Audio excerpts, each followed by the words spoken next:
Assalamualaikum warahmatullahi wabarakatuh. Alhamdulillah, aku Jainal Patmaraga, nama aliasku dari Jainal Abidin.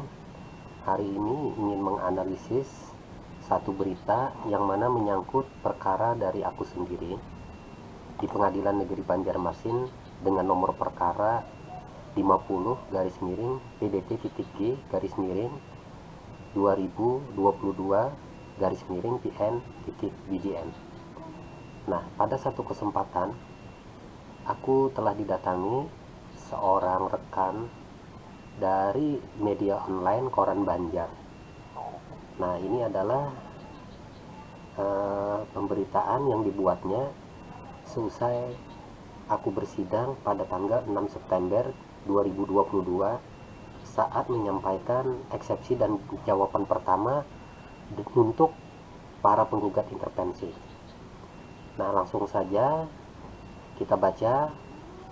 Judul beritanya adalah Perkara Tanah Sengketa AKT Jainal sebut SAM milik anggota DPRD Kota Banjarmasin digugat batal demi hukum. Nah, begini penjelasan dari judul tersebut ya. Perkara tanah sengketa AKT maksudnya berada di wilayah Kelurahan Antasan Kecil Timur. Jainal sebut SHM milik anggota DPRD Kota Banjarmasin digugat agar majelis hakim membatalkan sertifikat tersebut batal demi hukum. Itu maksudnya ya. Nah, ini adalah foto pada saat seusai bersidang pada tanggal 6 September 2022. Penerbitan dari pemberitaan ini pada tanggal 7 September 2022. Baik, langsung saja kita baca beritanya. Perkara gugatan terhadap tanah sengketa berlokasi di Antasan Kecil Timur dalam kurung AKT Banjarmasin Utara. Jainal Abidin selaku penggugat dalam kurung tergugat intervensi 1 menggugat SAM nomor 648 tahun 1995 milik anggota DPRD Kota Banjarmasin berinisial BYP batal demi hukum. Nah, di sini aku selaku penggugat dalam gugatan asal atau gugatan konvensi. Kemudian pada saat persidangan berjalan awal-awal itu datanglah pihak ketiga memohon sebagai para penggugat intervensi.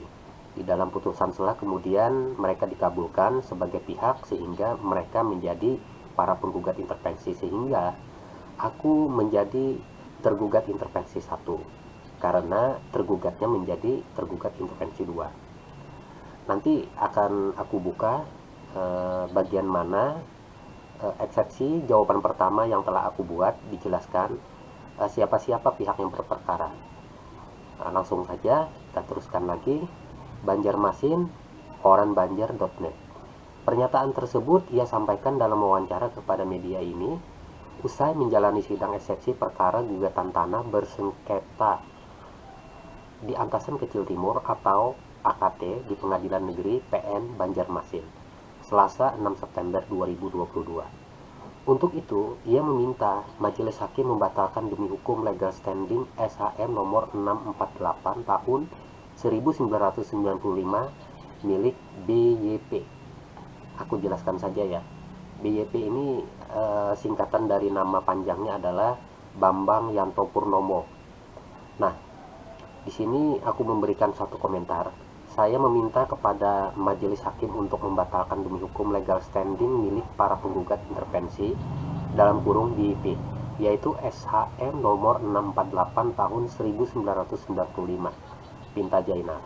Lalu apa dasarnya sehingga dirinya menyatakan SHM milik politisi Partai Demokrat tersebut batal demi hukum?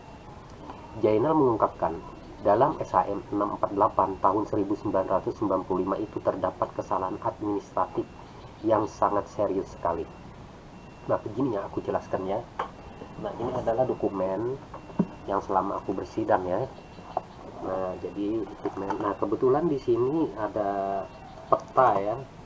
Ada peta yang menjelaskan mengenai kedudukan tanah tersebut ya. Nah, aku jelaskan di sini. Nah, ini petanya. Terbalik ya. Nah, begini ya posisi kedudukan tanahnya. Ini agak kabur-kabur dikit karena ada plastik di dalamnya, dikeluarkan saja ya, keluarkan saja.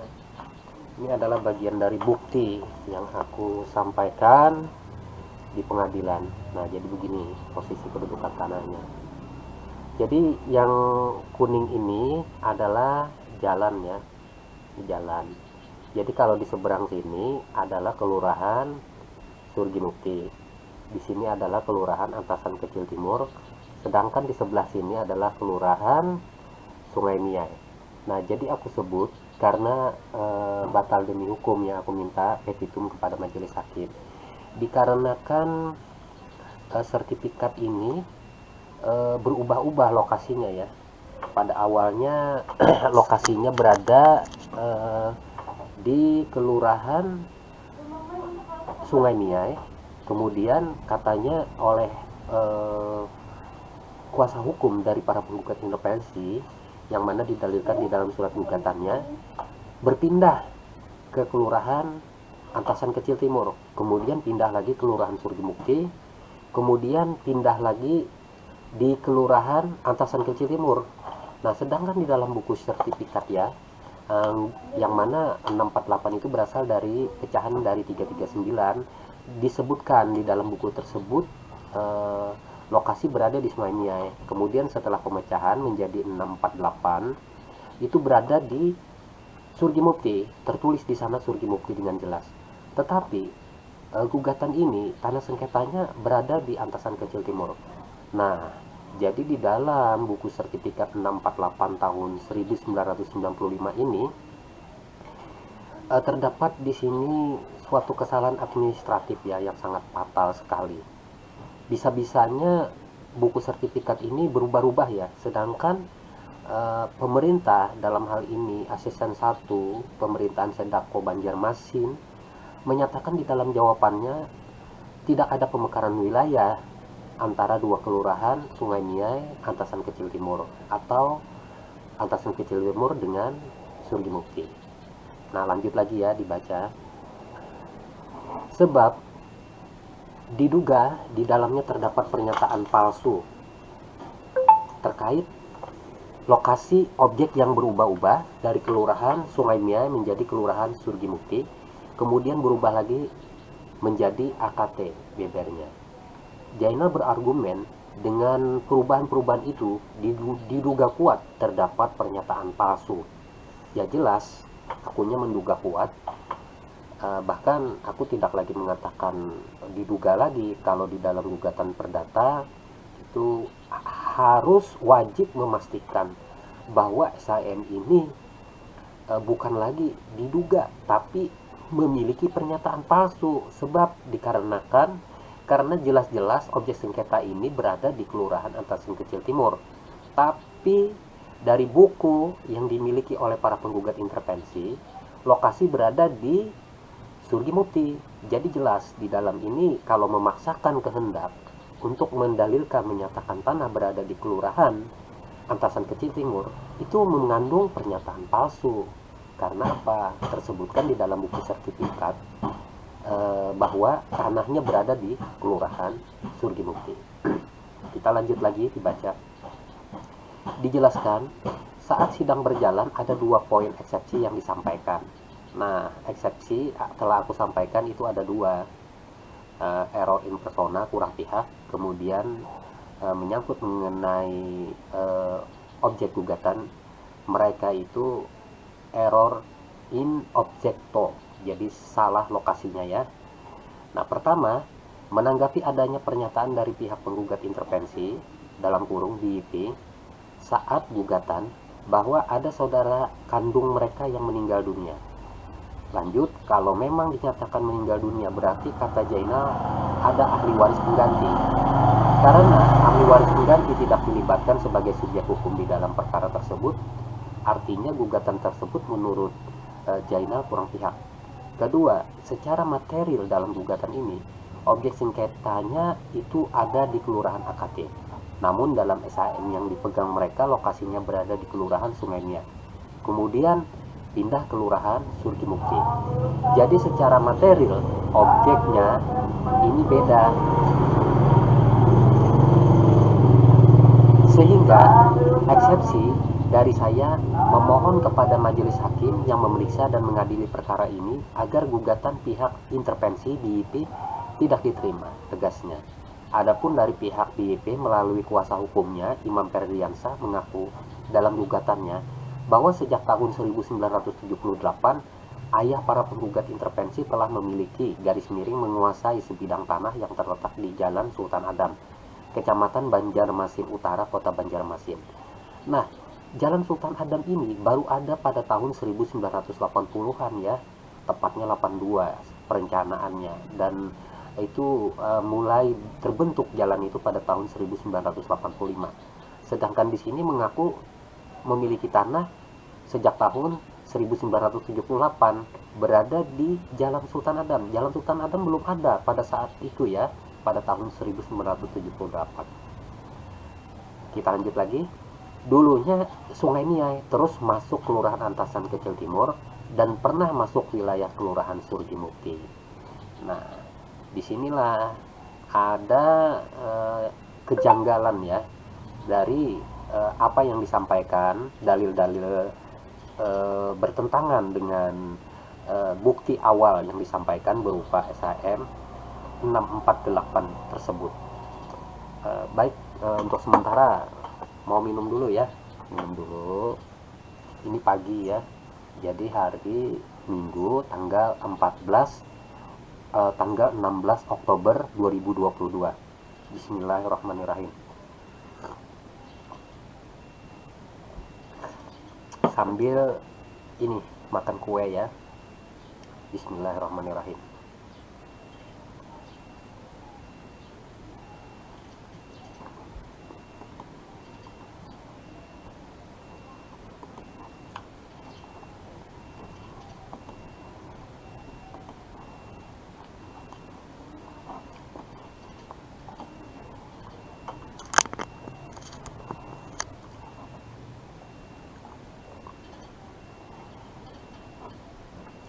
Minum lagi ya.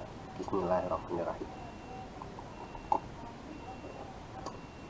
Nah, ini adalah eksepsi dan jawaban pertama aku sebagai tergugat intervensi 1 terhadap gugatan intervensi dari para penggugat intervensi dalam perkara perdata nomor 50 garis miring PD.J garis miring 2022 PN.BJM yang didaftarkan pada tanggal 23 April 2022. Di sini di dalam gugatan perkara nomor tersebut, di dalam gugatan konvensi atau gugatan asal, aku Zainal Abidin di sini selaku penggugat. Kemudian setelah adanya gugatan intervensi, sehingga aku sebagai tergugat intervensi 1 melawan Kadri di dalam gugatan asal atau gugatan konvensi sebagai tergugat, kemudian dengan adanya gugatan intervensi menjadi tergugat intervensi 2. Aku juga melibatkan turut tergugat 1 adalah Kantor Pertanahan Kota Banjarmasin, dan turut tergugat 2 adalah Asisten Pemerintahan Setdako Banjarmasin. Ini adalah eksepsi dan jawaban pertama yang aku sampaikan pada persidangan tanggal 6 September 2022. Ini adalah jawaban asli dari file yang aku tulis dari Word, kemudian aku ekspor menjadi PDF, dimana ini sudah menjadi suatu kebiasaan aku menulis secara rapi begini ya. Di bagian atas selalu setiap halaman adanya terkait dengan apa yang aku sampaikan, sehingga dalam hal ini aku menuliskan di sini eksepsi dan jawaban pertama penggugat garis miring tergugat intervensi terhadap gugatan intervensi dari para penggugat intervensi. Aku sebutkan juga ya dalam perkara nomor berapa aku sebut di sini.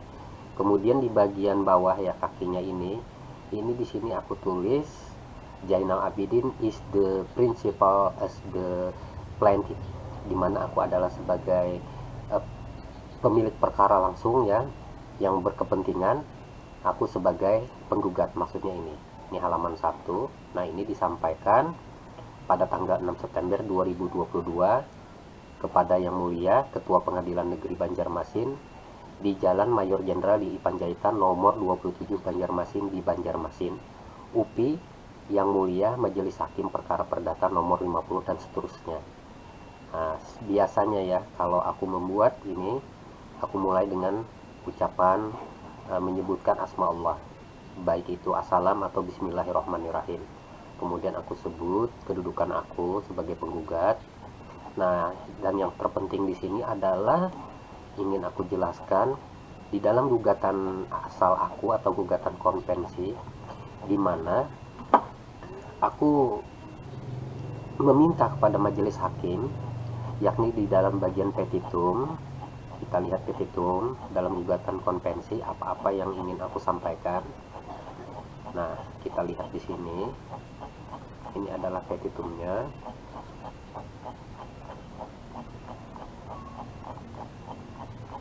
Panjang ya, aku membuat ini eksepsi jawaban pertama karena aku biasanya mengutip semua apa yang disampaikan, kemudian aku tanggapi. Kalau di bagian yang sebelah ini agak masuk ke dalam, ini adalah bagian dalil-dalil yang disampaikan oleh para penggugat intervensi, baru aku tanggapi di bagian yang menjorok ke sebelah kiri ini ya. Nah, begitu biasanya aku membuat jawab-menjawab itu ya. Nah, ini sudah berapa halaman ini, panjang sekali, 30 halaman. Alhamdulillah aku membuatnya itu tidak sampai 1 minggu. Nah, ini petitum bagian 3 petitum, ini dalam gugatan asal, gugatan konvensinya ya. Nah, ini kemudian karena adanya gugatan intervensi, maka aku menanggapi petitum dalam gugatan intervensi, menolak gugatan intervensi dari para penggugat intervensi untuk seluruhnya. Kemudian aku pun mengajukan gugatan balik ya. Lalu aku sebut di sini gugatan rekonvensi intervensi terhadap gugatan intervensi ya dari para penggugat intervensi, di mana menyangkut pemberitaan tadi ya. Petitum yang aku minta di sini satu, mengabulkan gugatan rekonvensi intervensi dari penggugat tergugat intervensi 1 garis miring penggugat rekonvensi intervensi 1 seluruhnya.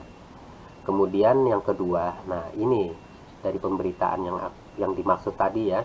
2, menyatakan sertifikat hak milik SAM nomor 648 tahun 1995 Jo surat ukur garing gambar situasi nomor 1664 tahun 1995 tidak mempunyai kekuatan hukum mengikat dan batal demi hukum, dengan beberapa alasan ya, sehingga aku meminta dalam petitum ini tidak mempunyai kekuatan hukum mengikat dan batal demi hukum atas sertifikat tersebut ya. Kemudian 3, menghukum perbuatan para penggugat intervensi. Para tergugat rekonvensi intervensi adalah perbuatan melawan hukum dengan segala akibatnya terhadap hak milik penggugat tergugat intervensi 1, penggugat rekonvensi intervensi 1, dan hak milik tergugat intervensi 2. Kemudian di dalam gugatan intervensi dan dalam gugatan rekonvensi intervensi, 1, menghukum para penggugat intervensi, para tergugat rekonvensi intervensi untuk membayar biaya yang timbul dalam perkara ini.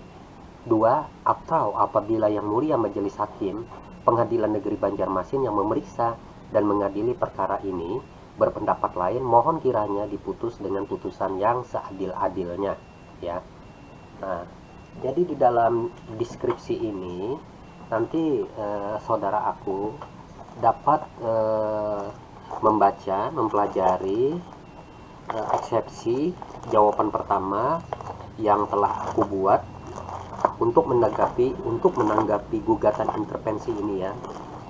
Nah, jadi ini adalah print out dari file yang dijelaskan di layar ini ya. Nah, jadi ini adalah print outnya ya. Jadi aku dokumen dengan baik ya. Nah, di dalam folder perkara aku ini ya, yang begini bukunya. Nah, nanti di dalam deskripsi ada link untuk bisa di download file PDF-nya. Silakan saja untuk mempelajari.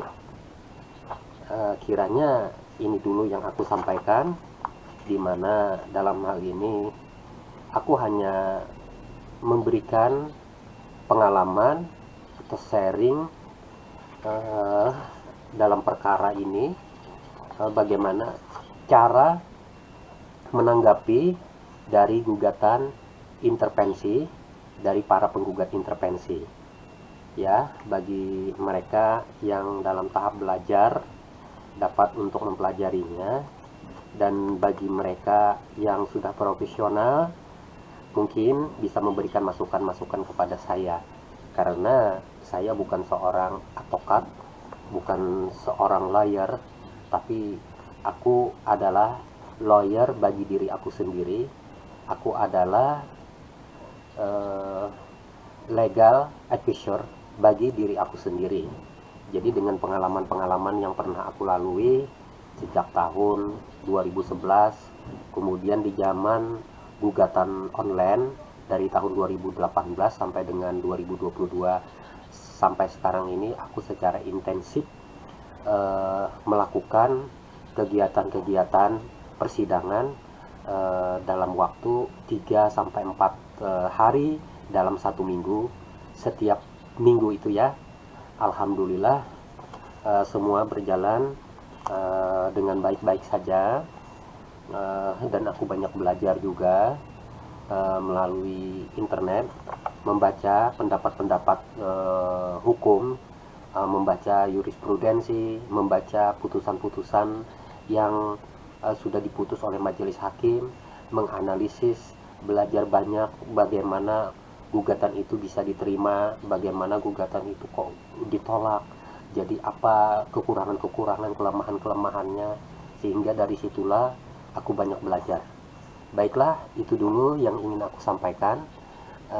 Ingat ya, di subscribe dan di like ya, dan di share video ini. Terima kasih atas segala perhatiannya. Sallallahu alaihi wasallam. Assalamualaikum warahmatullahi wabarakatuh. Salim.